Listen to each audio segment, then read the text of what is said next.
آپ مجھے کاشف صاحب بتائیے کہ رمضان کی جو یہ استقبال ہے یہ کس طریقے سے ہونا چاہیے، ہم دیکھنے والوں کو سمجھائیں، پڑھائیں، بتائیں۔ اللہ اکبر، کیا ہم اس قابل ہیں بحیثیت انسان کہ استقبال رمضان ہم کر سکیں؟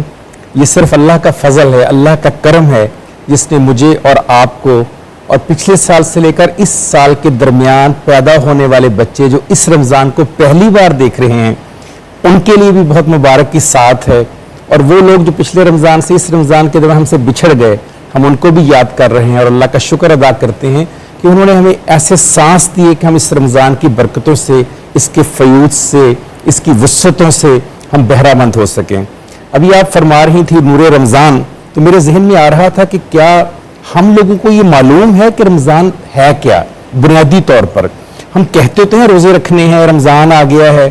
میں جو سڑکوں پر ابھی دیکھ کر آیا ہوں، جب میں آ رہا تھا آپ کے پروگرام میں، جب میں صبح جا رہا تھا اپنے آفس اور جب آفس سے واپس آ رہا تھا، تو آپ یقین کیجئے مجھے تو نہیں لگ رہا تھا کہ رمضان وہ ہے جو خود احتسابی سکھاتا ہے، رمضان وہ ہے جو تقویٰ دیتا ہے، رمضان وہ ہے جو رویہ ٹھیک کرتا ہے، رمضان وہ ہے جو کردار میں بہتری لاتا ہے، رمضان وہ ہے جو سنت پر عمل کرواتا ہے، رمضان وہ ہے جو قرآن پڑھنے کی تبلیغ کرتا ہے، رمضان وہ ہے جو مہنگائی پر کنٹرول کرنے کی بات کرتا ہے، رمضان وہ ہے جو جذبات پر کنٹرول کرنے کی بات کرتا ہے، رمضان وہ ہے جو دوسرے کے لیے قربانی دینے کی بات کرتا ہے، رمضان وہ ہے جو اچھے الفاظ ادا کرنے کی تبلیغ کرتا ہے۔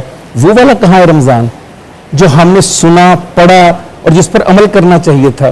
یہ کون سا رمضان ہے کہ آپ سڑکوں پر پہلے سے زیادہ رش کر دیں، آپ لڑنا شروع کر دیں، آپ چیزیں مہنگی کر دیں؟ ابھی آپ فرما رہی تھی، باہر کی آپ مثال دے رہی تھی، کتنی حیران کن بات ہے اور کتنی دکھ کی بات ہے کہ وہ جو غریبوں کے لیے ایک مہینہ دیا، مساوات محمدی قائم کی کہ امیر اور غریب برابر ایک ہی ٹائم کے اوپر روزے میں سحری کرے گا اور اسی ٹائم کے اوپر افطاری کرے گا۔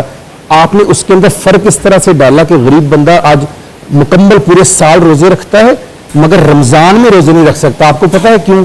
وہ افورڈ ہی نہیں کرتا اس روزوں کو، آپ نے اتنی مہنگائی کر دی ہوئی ہے۔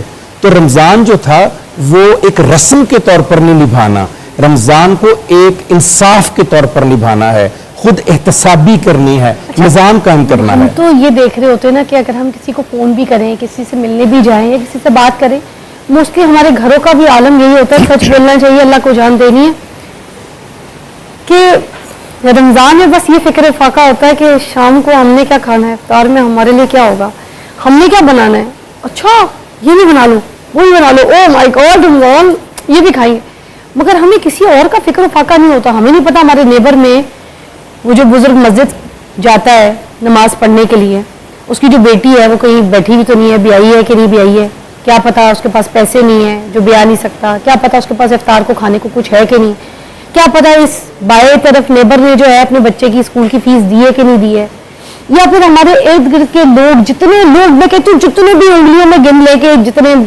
ہم لوگوں کو جانتے ہیں، کیا ہم کبھی ایک بار ان کے بارے میں سوچ کے کبھی ان کا فون ملا کے ان کو دیکھتے ہیں کہ او فلانی بندہ میرے پاس کام کرتا تھا، وہ ڈرائیور تھا، میرے پاس چلا تو گیا ہے مگر پتہ نہیں اس کی اب روزی روٹی، اس کے پاس رزق ہے، اس کو فون کر کے پوچھوں یار کچھ چاہیے؟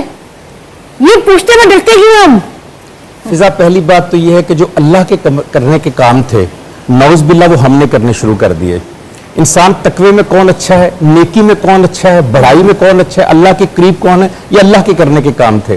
انسانوں کے کرنے کے وہی کام تھے جو آپ فرما رہی ہیں۔ میرا تو کام یہ تھا میں پوچھوں ڈاکٹر صاحبہ آپ تھکی تو نہیں ہیں، ڈاکٹر صاحبہ میں آپ کو دوائی لا دوں، بہن میں آپ کو پانی پلا دوں، کسی کا ہاتھ پکڑ لوں، کسی کی مدد کر دوں، کسی کے سر کے اوپر پیار سے ہاتھ، کسی کی بات ہی سن لوں، کسی کا دکھ سن لوں، شیئر کر لوں، یہ انسانوں کے کرنے کا۔ ہم نے انسانوں کے کرنے کے کام سائڈ پہ رکھ دیے اور جو اللہ کے کرنے کے کام تھے نعوذ باللہ وہ اپنے ہاتھ میں رکھنا شروع کر دیے۔ سوال یہ پیدا ہوتا ہے رمضان اللہ نے دیا کیوں؟ ابھی آپ نے قرآن مجید کی ایک آیت سورہ بقرہ کی آیت نمبر 183 کی آپ نے بات کی جس میں اللہ تعالیٰ فرما رہے تھے کہ تم پر روزے فرض کیے گئے ہیں جیسے کہ تم سے پہلی امتوں پر۔ اس کا مطلب ہے روزے تو پہلے بھی تھے، اسلام سے پہلے بھی تھے، مگر آگے اسی آیت کے اندر دوسرا حصہ ہے تاکہ تم تقوی اختیار کرو۔ ہمارے روزے تقوی والے ہونے چاہیے تھے۔ وہ تقوی کا مطلب کیا ہے ذرا وہ بھی دیکھتے ہیں نا کہ تقوی کہتے کس کو ہیں۔